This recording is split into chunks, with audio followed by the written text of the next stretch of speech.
Hola chiquillos, ya este es el video 2 de lo que vimos en la clase de hoy día martes 16 de junio, ya, de 2020. ¡Ay! Se me cayó.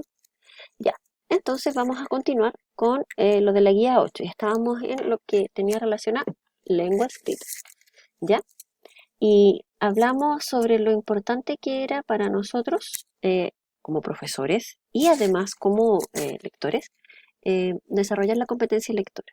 ¿Ya? Y habíamos quedado en que era súper importante porque además nos permitía desarrollarnos en muchos sentidos, en muchos ámbitos, pero además en nuestra participación ciudadana, como, como ciudadanos activos dentro de del mundo, ¿cierto? Ahora, el aprendizaje de la escritura nos permite expresar nuestra creatividad, registrar información. ¿Se acuerdan que alguna vez hablamos sobre la historia? ¿Quiénes escriben la historia? Desarrollar técnicas de estudio tipo Katy, ya. Aumentar nuestra comprensión del mundo. Cuando escribimos, nos permite entender también incluso hasta cómo funcionamos, cómo funciona el mundo, cómo funcionan ciertas cosas. Retener y recuperar asignaturas, eso es muy Katy, ¿ya? Nos ayuda a desarrollar la ortografía, ¿ya? También a tomar conciencia sobre las características del lenguaje. Por ejemplo, aquí vamos a ver tres tipos de uso, que es el uso práctico, el uso científico y el literario. El uso práctico es en cosas cotidianas, como escribir una carta, escribir un correo electrónico, ¿ya? Hacer el horario. Digo mucho ya, ya. También nos permite el uso científico aquí, acceder a información, aprender, conocer, procesar mentalmente, ¿ya? Ya. Y el uso literario, esto es ya un poco más por el goce de lo estético, de entender elementos del lenguaje estéticos, elementos retóricos y también la lectura por placer, ¿no? En ese sentido, la escritura cumple una doble función, que es el interactuar con otros, comunicarnos, ¿cierto? Pero además expresar sentimientos, conocimientos. Entonces podemos expresarnos sin necesidad de expresar lo que ponemos, pero además podemos hacerlo, podemos comunicarnos con otros y además expresar nuestro mundo interno, nuestros pensamientos, nuestro sentir. Ya cumple esa doble función, o podría cumplir esa doble función, ¿ya? Ahora, los procesos que utiliza el escritor para componer un texto lo facilita también el profesor cuando es modelo de escritor experto. ¿Se acuerdan que hemos hablado de alguna estrategia? Lo hemos visto también para el desarrollo de la literacia inicial. Actividades que nos permiten funcionar como escritor experto. Ya. Cuando nosotros diseñamos actividades de escritura, lo ideal es que estas actividades duren mínimo, mínimo 15 minutos de clase, 15 mínimo, y ojalá un bloque. También pueden durar más, pueden durar dos bloques. Pero eso depende del nivel y qué tipo de material estemos haciendo, porque a veces puede parecer un poco agotador. Depende entonces, como les decía, del curso y de la actividad. Y para eso debemos considerar la cantidad de alumnos. ¿Es un grupo? ¿Es en parejas? ¿Es uno solo? ¿Es individual? El tipo de actividad, qué es lo que van a realizar, qué van a diseñar, cuál va a ser el enfoque de trabajo. Vamos a trabajar para expresarle algo a otros, para explicar, para qué, en las circunstancias del momento, ¿ya? El nivel de conocimiento de los estudiantes sobre el tema. ¿Los estudiantes saben sobre lo que están escribiendo o necesitan investigar? O yo les voy a diseñar actividades para que además ellos puedan hacer un acercamiento a estos conocimientos para poder desarrollar el texto. Y evidentemente para todo eso nos van a guiar las bases curriculares. Las bases curriculares lo hemos visto en las progresiones que están bien ordenaditas para que ustedes vayan viendo ya en tal nivel se enseña, no sé, por ejemplo, es tal tipo de texto con tales características en ortografía, con tales contenidos en gramática, eh, se desarrolla en todo vocabulario. esos lineamientos generales siempre nos los van a entregar las bases curriculares. Y por lo general en los libros del ministerio para el estudiante también están relativamente claros. Entonces tratar de no pedirles más, para no sobreexigirles de algo que no les hemos pasado, y tratar de siempre pedirles apoyarnos en lo que ya hemos visto. ¿Ya? Según las bases curriculares, la escritura satisface muchas necesidades. ¿Recuerdan que habíamos visto que según las bases curriculares los estudiantes debían desarrollar ciertas habilidades? Bueno, también las bases nos orientan respecto a las necesidades que satisface la escritura, como por ejemplo reunir información y transmitir información, porque es una instancia para expresar lo interior, lo que habíamos visto recién, ¿se acuerdan? De la doble función, ¿se acuerdan? Ya, relacionado con eso. Entonces, también es un instrumento para convencer, dependiendo del tipo de discurso que estamos utilizando. Es un medio a través del que nosotros construimos memoria y vamos escribiendo nuestra historia, nuestra herencia cultural, nuestra herencia común. ¿Ya? Y muchas de estas cosas que encontramos escritas son parte de nuestra historia y las podemos transmitir precisamente porque están escritas. La oralidad, la transmisión de la cultura oral es un poco más compleja porque a medida que eh, se van yendo los abuelos o quienes son cultores de ciertos conocimientos de las culturas orales, por lo general esos conocimientos se van con ellos. ¿Ya? Entonces, escribir es una de las mejores maneras de aclarar y ordenar nuestro pensamiento. ¿Ya?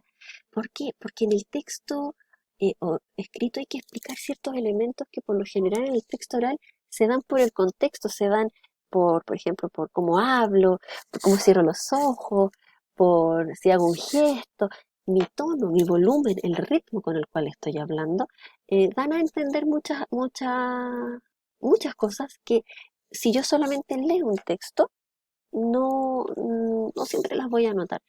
Comentábamos en clases que esto se da mucho en los chats grupales, incluso de dos personas. Cuando uno escribe algo y el otro entiende otra cosa o con otro sentido, uno tira una talla o algo un poquito sarcástico, irónico, y el otro se enoja porque cree que uno le está diciendo alguna cosa de mala manera. Y para esto, en el tema de la escritura, sobre todo moderna, en la actualidad, nos ha servido mucho lo que son los emoticones, ¿cierto? Los emojis. Claro, no son una forma de escritura, pero eso es un símbolo. Es un símbolo gráfico que utilizamos con mucha frecuencia y a veces un solo emoji puede mostrar y puede comunicar algo que tal vez una palabra tal no es. Tendríamos que escribir una frase para explicar tal vez lo que un solo emoji comunica con su sola presencia, ¿ya? Entonces, ojo con todos esos factores y cómo se los hacemos entender a los estudiantes, ¿ya? Una de las mejores maneras de orientar ese tipo de situaciones es que les digamos claramente que escribimos para algo y para alguien. Eso ya orienta a los estudiantes sobre cómo escribir. No es lo mismo escribirle a un compañero, escribirle a la persona que le gusta, escribirle a los papás, a la mamá, que escribirle al director. De- con todas estas personas nosotros nos comunicaríamos de manera oral, pero también de manera escrita de otra manera, con cada uno, ¿cierto? Sería distinto. Por lo tanto, cuando estamos escribiendo, tenemos que reflexionar sobre cómo expresar lo escrito, ¿cierto? Y por eso nos ayuda a precisar ideas. Una vez que ya tenemos esto en mente, nos es un poco más simple precisar ideas. Y por lo tanto, al escribir, este escritor, sus estudiantes pueden resolver preguntas, pueden decir, estoy escribiéndolo bien, mira, esto no se me entiende, voy a expresarlo de otra manera, creo que fue muy directo, prefiero decirlo de una manera un poco más políticamente correcta. No sé, van ordenándose, van reflexionando, por eso es súper importante que les demos los momentos para hacerlo y es por eso que tampoco puede ser en menos de 15 minutos, ¿cierto? Y con eso también aprendemos a reelaborar el pensamiento. ¿Qué sé? ¿Cómo lo sé? ¿Podría saberlo mejor? No lo supe decir bien, me falta vocabulario. Tal vez los niños no me van a decir con ese mismo con ese mismo vocabulario, que les falta vocabulario, pero sí pueden preguntar y pueden notar que necesitan el apoyo de otros, incluso para escribir algo que necesitan. Y es por eso que para poder escribir se presentan dos tipos de procesos de escritura. Uno que es la escritura libre, ¿ya? En el cual se promueve un poco más la idea de reconocer el estilo personal, de de desarrollar el gusto por escribir, de explorar distintos formatos y estructuras, incluso soportes, ¿ya? Y por otro lado tenemos la escritura guiada, que eso lo vamos a ver, ya lo revisamos con sus compañeros en la guía 10. Vamos a revisar lo que es la escritura guiada y todos los pasos de la escritura guiada, las etapas. Pero es guiada porque se van siguiendo pasos o etapas para poder planificar correctamente la escritura, ¿ya? Por eso es que es una manera más ordenada de estructurar las ideas, ¿ya? Porque además eh, todas estas etapas de modelado y la práctica también las pueden hacer a través de este seguir etapas, ¿ya? Ya, ya. La escritura como proceso nos permite establecer propósitos cuando la estamos desarrollando. Nos permite oportunidades para intervenir, para modificar el texto antes de publicarlo, cuando lo pasamos a otra persona para que lo revise, cuando lo volvemos a revisar nosotros, no el mismo día que lo escribimos, sino al otro día, por ejemplo, hasta obtener una versión final. Y además, en este sentido, nos ayudan también los objetivos de aprendizaje, porque la idea de los objetivos orientan a que nuestros estudiantes nos orientan a nosotros y a los estudiantes a ser cada vez escritores más independientes y a dominar de mucho mejor manera el proceso de escritura, ¿ya? Y eso también nos orienta a trabajar lo que es el manejo de la lengua. Y en este sentido, es importante que reconozcamos la importancia de la ortografía y la gramática y cómo trabajarlas, no solo eh, en la vida, porque estamos comprendiendo un texto, sino para dominarlo y para poder utilizarlo cuando la, lo necesitamos, el lexicón y el vocabulario, ¿se acuerdan? Lo mismo en la gramática. Y yo le preguntaba a sus compañeros, ¿qué entendían por gramática? ¿Qué entienden por ortografía? ¿Cómo todo esto se trabaja en aula? ¿Ya? Todo esto se puede analizar también a través de pautas de evaluación donde no solamente se diga ortografía y gramática, punto, 2 puntos, 3 puntos, sino de acuerdo también a lo que dicen las bases curriculares. ¿Se acuerdan que las bases curriculares nos proponían que se evalúa en ortografía y gramática por curso?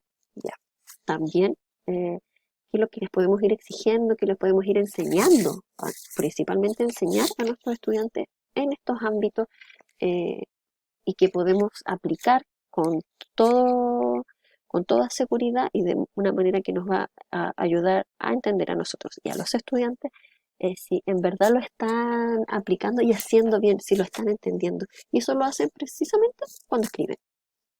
Y ojo, no solamente me refiero a la escritura a mano, me refiero también a la escritura en el computador, en el celu. Ya, chiquillos, voy a dejar hasta aquí este video porque ya se me va a acabar el tiempo y todavía nos queda. Así que voy a cortar acá y nos vemos en el siguiente video, ¿ya?